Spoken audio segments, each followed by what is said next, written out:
What's the meaning of consul?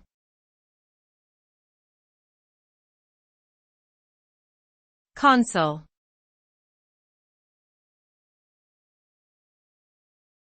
Consul.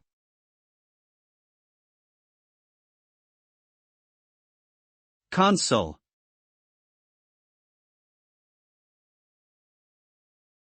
Consul.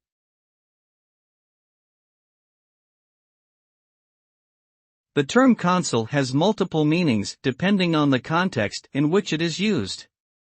In ancient Rome, a consul was one of two chief magistrates appointed to lead the city. In modern usage, a consul is an official who represents their home country in a foreign location. Consuls may be responsible for promoting trade between countries, providing assistance to their citizens living abroad, and facilitating diplomatic relations between nations. In short, a consul is a government representative who works to strengthen ties between nations and serve the interests of their home country in a foreign land.